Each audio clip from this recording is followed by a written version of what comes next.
starting in the men's Prem, we've got Douglas Royal 5, Douglas Athletic 0, St Mary's 1, Ramsey 0, Ayr 5, Douglas Old Boys 3, Corinthians 4, St George's 0, Laxey 0, Russian 5, Moran 0, St John's 1.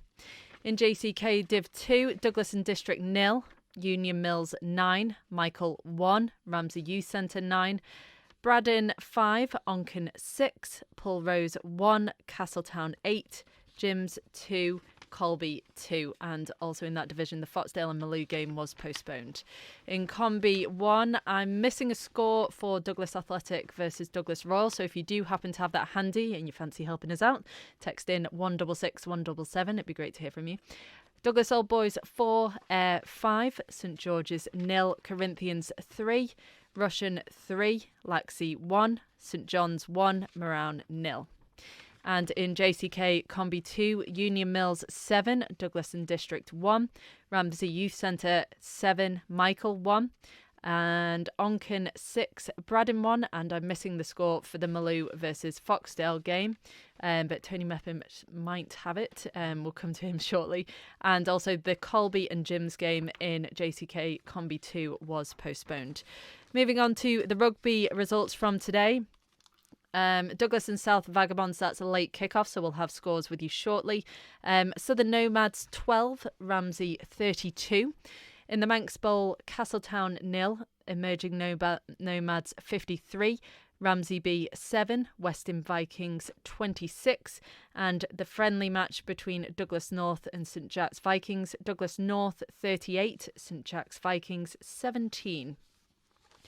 Looking to hockey now, and in the men's Prem, we've got Backers A 27, Harlequins A 0, Backers B 5, Saracens A 2, Ramsey A 0, Valkyries A 3, Vikings, and the Vikings A and Vikings B game, that is a late start, so we'll have scores for you later. In the women's Prem, Castletown A 16, Harlequins A 0, Ramsey A 0, Backers A 3, Valkyries B 3, Saracens A 0, Vikings A 1, Valkyries A 0. In the men's Div 1, it's a late start for Backers C, Castletown A. Harlequins B 3, Backers Colts 4. There's also a late start for Ramsey B and Castletown B. And then Valkyries B 4, Vikings C 0. And finally, in the women's Div 1, Ramsey B 0, Castletown B 3. There's a late start for Valkyries C versus Vikings C. And finally, Vikings B 1, Backers B 2. So, coming right back up to the men's Prem in the football, we've got Tony Mepham in the studio as always. Afternoon, Tony. How are you doing? Good afternoon to you. Yeah, dried out and warmed up a little bit. Oh, it was good, a bit good, rough good. out there, but made some good football right the way through the island, I think. Yeah, it did look rough as I sat inside nice and warm. So let's start in the men's Prem, shall we? So Douglas Royal 5, Douglas Athletic 0. That's a great result, and I know Paul Moran at lunchtime questioned where I was going with this one, and I think he's got a humble pie as he drives home, because it was 5-0 in the end. I don't know what the half-time score was, but that's a terrific result for Douglas Royal, and I said it was on the cards the way they've been playing, 7 points out of the last 9. So it's putting them in the safe zone and they can enjoy the football. There's no pressure on them. But James Halliday, who's kept things together at the back, got one. Sam Baines with a couple of goals. Well done, Sam. Dominic McCarry-Brennan, really good player. He is coming through the ranks at Royal. He got a goal and Jamie Agnew got the other one. So a massive 3 points that for Douglas Royal. St Mary's 1, Ramsey 0. Yeah, and Josh Evans, it was, second half substitute, came off the bench to get the winner for St Mary's. But I have to say, absolutely brilliant display by Ramsey. Young lads, and I think there's something special starting to start here at Ramsey, because not only do they play football the way it should be on the deck, but it's just the total commitment by the players. And I don't know if they're staying in town tonight to have a beer or whatever. I would say quite a few of them are probably underage, but give them credit. They really had a good go at a very experienced St Mary's team and made it difficult for them. I don't know who their goalkeeper is, but certainly he looks as if he's got a good future ahead. But, they just kept things nice and tight at the back. And Greg Heckburn, I think it was, excuse me, the number 16, who was solid. Don Parish, who we know what he's about. And it was really good to see. And I think Ramsey's crowd, who went home disappointed with the result, should take the positives from it, because there's no way Ramsey going down. I'll put any money on that one, because they just look too good, and they're going to get better because they're so young. And I think it looks good for the future. Looked like it was an exciting game between Ayr and Douglas Old Boys. Ayr 5, Douglas Old Boys 3. It really was, and I don't know how it went, but I've got a half-time score of 3-2 to Ayr. But I know Old Boys took the lead. Mike Booth got the first one, Danny Corran got one, and Dean Kinley got his name on the score sheet. But Sean Kelly got a goal for Ayr United, but he was outdone by Danny Oram, who scored a couple again. Jamie Callister got a goal, and Declan Cummins for the score to stand at Ayr 5, Douglas High School Old Boys 3. Good result. I was expecting this game to be closer between Corinthians and St George's, but Corinthians absolutely dominated 4-0. Yeah, I don't know what's gone on. I think Blaine might have just rattled the cage a little bit after last week, because they're a good side, there's no doubt about it. And I thought last week there was a little bit more to have, but it didn't quite happen. But today, Steve Whitley got one, Dan Simpson as well. And then Luke Murray made it 3-0, and Sean Doyle, I believe, straight from a corner. I'm not too sure, because I would have thought Sean would be in the box, not taking the corner, but he's left-footed, and it might have just been an in-swinger corner that he took. And good result that for Corinthians, and it just sort of shows you where these teams are. And when it comes to the end of the season, St George's are going to be there or thereabouts, so that's a big scalp for Corinthians, and well done to them.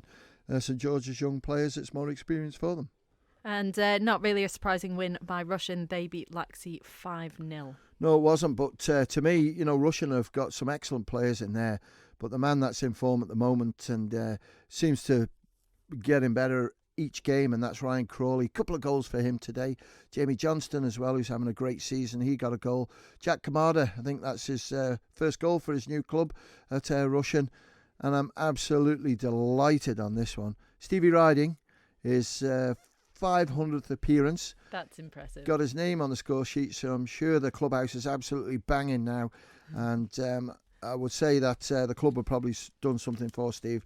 Congratulations, Steve. Enjoy the moment, because I've got him down as one of the youngest players to actually achieve the 500th cap. But, today it was lovely for him to score a goal, and well done to him. Well done to Russian, and Laxey have seen one of the top sides in Manx football at the moment. That's an incredible achievement. 500 appearances, 500 shots for 500 appearances. Yeah. Don't do that. 2003, 2003, sorry, he started his career, and, he scored plenty of goals, multiple caps for the Ireland team. And I watched him last week against Corinthians, and still got it. One of the top players, captain as well, and I'm sure he was captain for today.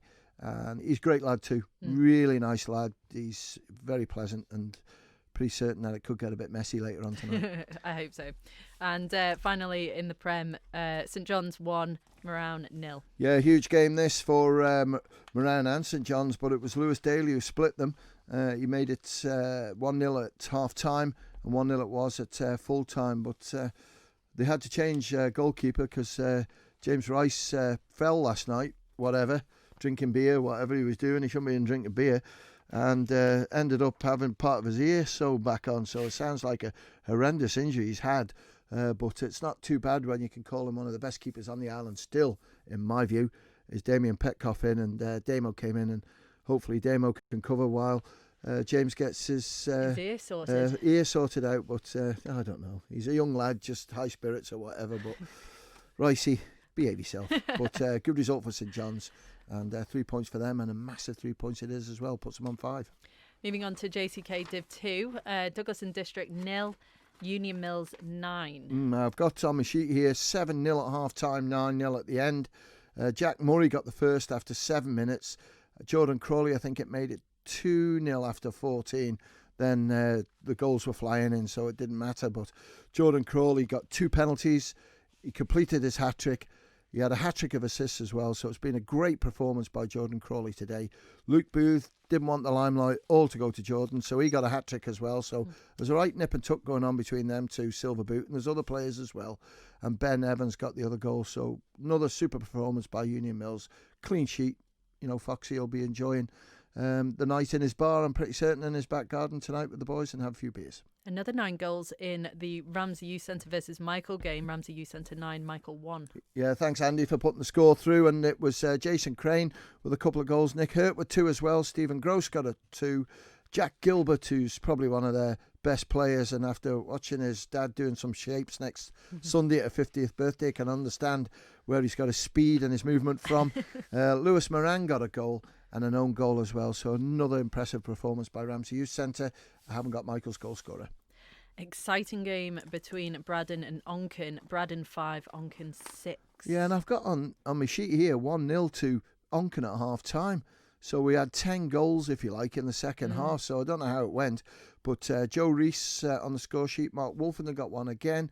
Good to see Bazza English back in there. He got a goal. Josh Brockbank got one. And Paul Whitley's the star there. He got a couple of goals. But for Braddon, Jeff Murphy got a goal. Jamie Spicer got 2. Matty Ogden got his name on the sheet. And Adam Fair got the other one. What a cracking game. 6-5 to Onken. Surprising result, Pulrose 1, Castletown 8, and there was a bit of controversy in this game. Yeah, I believe the manager got sent off, and training on Tuesday, I believe there was a few words said, and the manager was involved again. So I think Pulrose need to look at that, what's going on. But Alex Crawley with 4 goals for Castletown. I thought he'd get a few today. Dave Kelly got 2, Tom Moore got 1, and Ethan Peel. And I think it was Jacob Thomas who got a rare goal for Pulrose from the penalty spot. Doesn't matter where it's from. There's a goal for Pulley and a goal for Jacob. So well done to Pulley, and scoreline. They'll be reasonably happy with that one, and hopefully they can build on it. Surprising result for Jims and Colby, 2 apiece. I would say so, yeah, because I thought Colby would have won this one because they're the team that most people are looking to try and split, if you like, Union Mills, Ramsey Youth Centre, Foxdale, and maybe Onken now. They're starting to get a few points together. But Luke Fisher got a goal for Jims, an own goal as well. And the Colby goal scorers, I haven't got the first one, but certainly I think it was the second one, was an own goal. Jims have named him, so let's name him. Simon Dixon it was, who unfortunately put a goal in the back of his own net. Okay, moving on to Combi 1. I still haven't got a score for the Douglas Athletic Douglas Royal game. Don't suppose you have? No, nothing's come through. Okey-dokey. If you do have that score between Douglas Athletic and Douglas Royal, message us 166 177. That'd be great.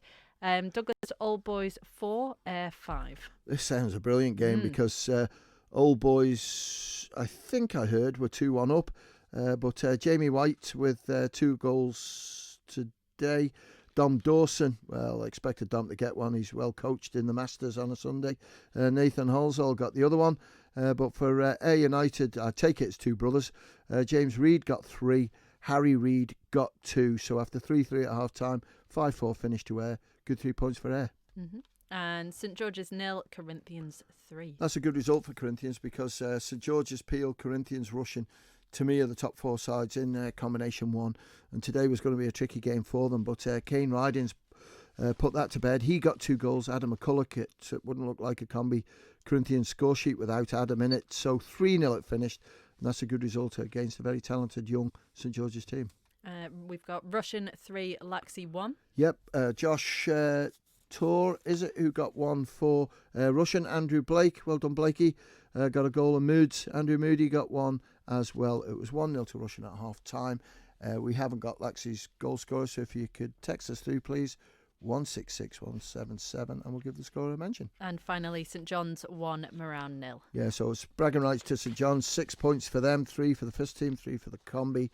And I haven't got the goal scorer, so again, if you can text us through 166 177, please, with the scorer. And in JCK Combi 2, we've got Union Mills 7, Douglas and District 1. Yeah, and I haven't got the goal scorers haven't come through yet, and the boys are usually pretty good, so I'll check through the messages just in case it's been missed, but it doesn't matter to Millers. They've got the 3 points and keeps them top of the table. Got another 7-1 score. Ramsey Youth Centre 7, Michael 1. Yeah, good performance by Youthy, and Harry Grant with 3. Aaron Broad got 1. Matty Corkle got a goal. Dylan Parrish in the combination today, he got 1, and Jamie Brew as well got a goal for Ramsey Youth Centre. Exciting, well, surprising game really between Maloo and Foxdale. That finished 2-2. Yeah, it did. And Malou Combi's goals or scorers against Foxdale were Nathan Berry and Jordan Krippner. Malou led 2-0, but Foxdale fought hard and got the equaliser with 10 minutes to go. They had the chance to nick the win by hitting the crossbar twice. Well done to Foxdale, and that's from Malou. Great gesture, well done. And Onken 6, Braddon 1.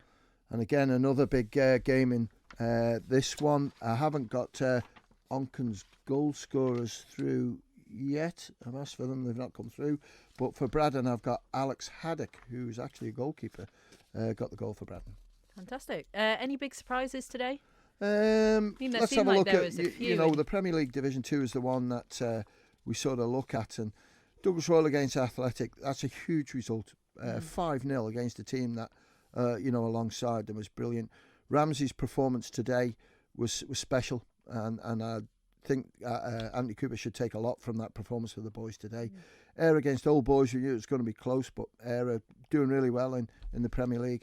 Corinthians, that's a big result against St George's. Russian expected to beat Laxey, but maybe not by 5.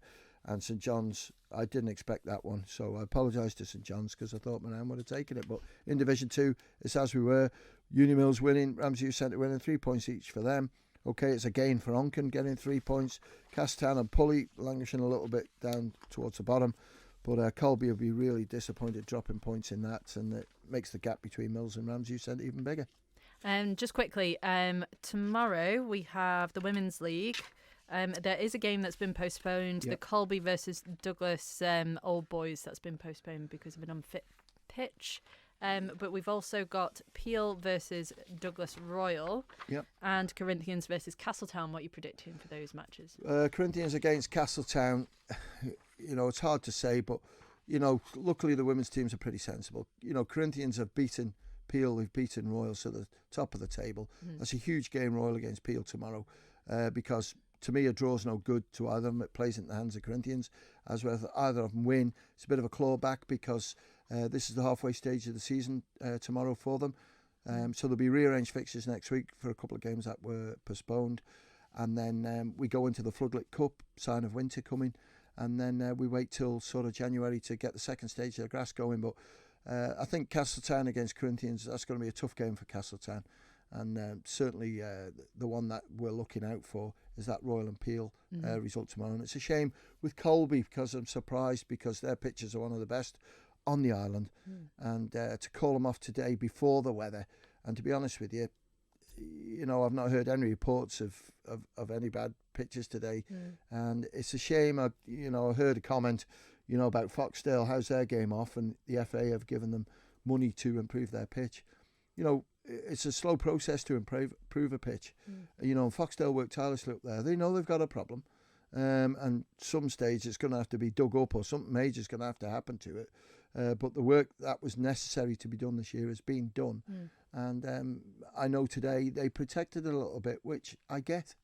Because, once a pitch is chewed up, it's hard for it to recover. But yeah, we've got Masters games going on tomorrow as well, so it's full on. Onken versus Colby and Ramsey Youth Centre versus Governors Athletic. Yeah, 2 good games because Ramsey Youth Centre have only played one, I think, but they seem to have a good side. Governors Athletic fancy their chances in winning the league this year, but Colby have been there or thereabouts when the trophy's been handed out, but I know they've got a bit of a weaker team this year. But Onken, you just don't know what team they're going to have out tomorrow because basically Chris Bass, Johnny Myers, Julian Ringham, Callum Morrissey and Sean Quay can all play. Well, though that was the Ireland team 2 years ago, so if those play then I'd throw a sickie in. I'd watch a telly or have 28. I wouldn't want to face them 5 coming at you. Well. Yeah, definitely. 35, 36, they're still good. Yeah. Well, Sean, Callum, Chris are still Ireland players now, so nightmare. Just before you go, what were your thoughts on, because there's limited women's teams, what are your thoughts on doing what rugby have done, which is basically include the women in one of their leagues with the men? Do you reckon, could you ever see that happening with football? No, not at the moment, and I'm not. There's 3 standout women's teams, Royal, Corinthians and Douglas Royal. I don't think that it would help them in any way. And you've got 3 in Colby, Douglas High School Old Boys, and trying to think of Castletown, who are improving all the time. But no. And I don't know how it works in the rugby, because would it be tag or would it be full contact? I was going to say you couldn't have full contact. Yeah. So it helps with rugby, but I like their ideas, to be honest with you. I know you'll be speaking to Dave shortly, but the way they're doing it to try and give rugby some fixtures on the island and sort of splitting the Douglas teams and that, I think works well. And I haven't heard the scores, I'll be listening to Dave later, but I know Douglas mixed team were playing against Vaggers, and I know, speaking to Ryan at Vaggers, that they were looking forward to that game. So I think it's good to see people like Douglas, Vaggers and Ramsey playing against the other teams on the island, but I know that they're probably a little bit stronger than the rest of the teams, but I'll leave Dave to that one. I'm not too sure.